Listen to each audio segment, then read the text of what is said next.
सारा थाना प्रभारी एसडीपीओ और हम लोग यहाँ पे क्राइम मीटिंग, आज पहला क्राइम मीटिंग है मेरे परिवार काम करने के बाद। इसमें हम लोग एक एक बिंदु पे सबके साथ विस्तार से डिस्कस कर रहे हैं और सारा थाना प्रभारी को एक विशेष दिशा निर्देश दे रहे हैं। उसमें कुछ कुछ महत्वपूर्ण बिंदु है, जैसे कि कोई पॉक्सो का केसेस या फिर रेप का केसेस में हम लोग को 55 डेज टारगेट का सबको निर्देश दिया गया है कि सारा केसेस जो इस टाइप का मैटर हो उसको बहुत बारीकी से थाना प्रभारी स्वयं उसका अनुसंधान ग्रहण करे और उसमें जल्द से जल्द कार्रवाई करके विदिन 55 डेज, जैसे 60 डेज उसका टाइम लिमिट है, तो हम लोग उसको कोशिश करें कि विदिन 55 डेज हम लोग उस केस को निष्पादन करके बाकी 5 डेज में हम लोग चार्जशीट करने या फिर उसको अपलोड करने का काम करें। लास्ट 1 मंथ पे लगभग 20 इस टाइप का केसेस हुआ था, जिसमें से 18 केसेस हम लोगों ने विदिन 50 डेज कंप्लीट किए थे। 2 केसेस है उसमें आईटी एक्ट होने के कारण उसमें थोड़ा डिले हुआ, लेकिन वो भी 61 डे और 65 डेज में वो भी डिस्पोजल हुआ है। और आने वाले टाइम में जितना भी इस टाइप का केसेस होगा वो हम लोग कोशिश करेंगे कि 100% डिस्पोजल विदिन 55 डेज उसका हो जाए। दोबारा जो चोरी का घटना अभी रिसेंट की केसेस में थोड़ा उसका वृद्धि हुआ है, उसके ऊपर हम लोग फोकस स्पेशल फोकस गया है। हम लोग का 3-4 टीम उड़ीसा, छत्तीसगढ़ और बिहार में हम लोग ऑलरेडी उसमें भेज चुके हैं और उसमें डिटेक्शन की दिशा पे हम लोग उसमें कार्रवाई कर रहे हैं। जल्द से जल्द अंदर नेक्स्ट 2 डेज में हम लोग का काफ़ी केसेस में हम लोग को उसका जो रिज़ल्ट है वो देखने को मिलेगा और ताकि वो नेक्स्ट दिनों में इस टाइप का घटना ना हो, तो इसके लिए पेट्रोलिंग को बढ़ाना है और सारा थाना प्रभारी को निर्देश दिया गया कि अपने खुद रात को घूम के वो लोग पेट्रोलिंग अच्छे से हो रहा है कि चेक करेगा। एसडीपीओस लेवल पे, एसपी लेवल पे और सर्जेंट मेजर जो हम लोग का है उनके लेवल पे भी रात्रि के दौरान हफ्ते में 2 या 3 दिन रात को निगरानी करने के लिए उसका भी आदेश निकाला गया है। और जो एसपी ऑफिसर्स में एक्स्ट्रा हम लोग का बल ऑफिसर्स में प्रतिनियुक्त है, उन लोगों को भी एक एक दिन एज एन एक्स्ट्रा पेट्रोलिंग हम लोग रात में यूज़ करने का उसका एक आदेश निकाला गया है। दूसरी बात है, जो रिसेंट नक्सली के द्वारा आगजनी हुआ है या फिर नक्सली घटना कार्यरत हुआ है, उस केसेस को जल्द से जल्द डिस्पोजल करने और उसमें त्वरित गति पे कार्रवाई करने का आदेश दिया गया है। और इस टाइप का अगर धमकी वाले कॉल जो आ रहा है कॉन्ट्रैक्टर्स को या फिर बिजनेसमैन को, उस टाइप के कोई भी ऐसा मैटर होता है तो उसमें तुरंत फ़ौरन एफआईआर करके उसका अनुसंधान ग्रहण कर थाना प्रभारी खुद ग्रहण कर उसमें कौन सी नंबर से कॉल आया है उसका वेरिफिकेशन वगैरह और उसमें उनके सेफ्टी के लिए क्या क्या हम लोग कर सकते हैं, उसके ऊपर हम लोगों अभी सब थाना प्रभारी से डिस्कस कर रहे हैं और ताकि बिजनेसमैन सेफ रहे और हम लोग Bokaro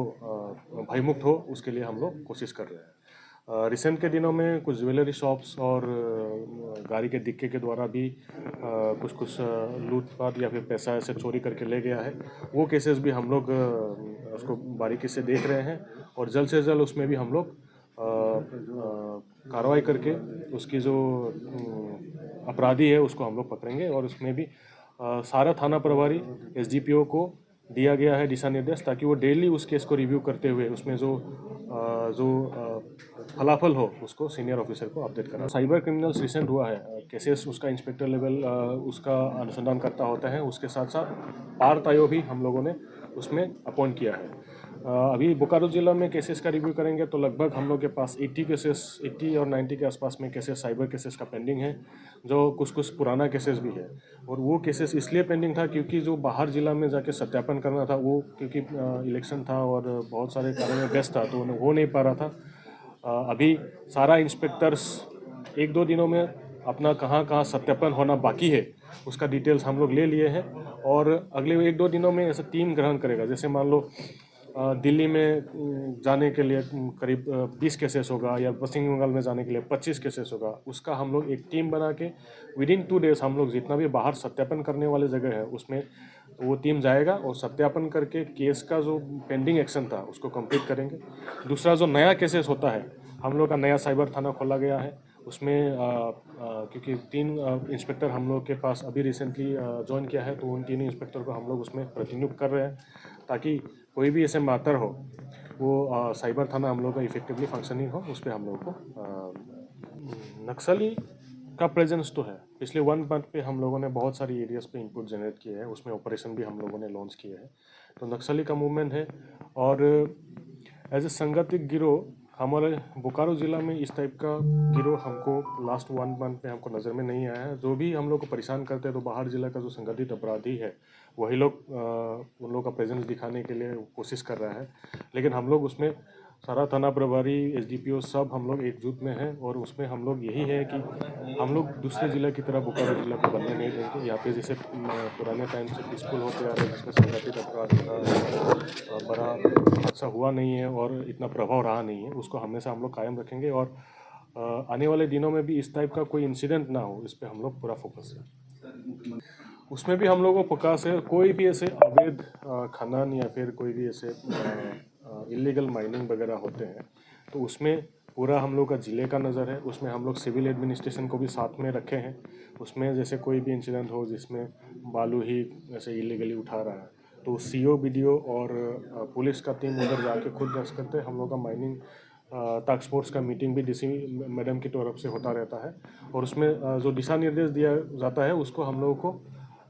on ground follow up करने की ज़रूरत है। और उसमें हम लोग सब लगे हुए हैं। आज के जो क्राइम मीटिंग में भी हम लोगों ने इसको एक एजेंडा रखा है, और उसमें स्पेसिफिक दिशा निर्देश दिया जाएगा। देखिए, महिला के विरुद्ध में कोई भी ऐसे अपमानजनक काम करता है, वो बहुत ही शर्मनाक है, और वो कभी नहीं होना चाहिए। हम लोग उस एक्शन पे कड़ी नज़र निंदा करते हैं, और उसमें हम लोग जिन लोगों ने भी ऐसा क्राइम किया है उन लोगों पे हम लोग स्ट्रिक्ट एक्शन लेंगे। हम लोगों ने एफआईआर रजिस्टर कर चुके हैं, और इसमें एसडीपीओ खुद उसको मॉनिटर कर रहा है, और आने वाले विदिन 1 वीक हम जो अपराधी उसमें शामिल है सबको हम लोग इसमें कार्रवाई करते हुए उन लोगों के खिलाफ में लीगल एक्शन लेंगे। क्या मानते हैं सर कि समाज में इस तरह की बातें नहीं होनी चाहिए, क्योंकि छोटी सी घटना बिल्कुल नहीं होनी चाहिए, वो तो सबको पता है। और उसके साथ साथ बच्चे के साथ भी बुरा बदतमीजी किया गया है, या फिर उस तरह का शर्मनाक हरकत किया गया है, वो तो एकदम नहीं होना चाहिए। कार्रवाई हो? एकदम कार्रवाई होगा उसको।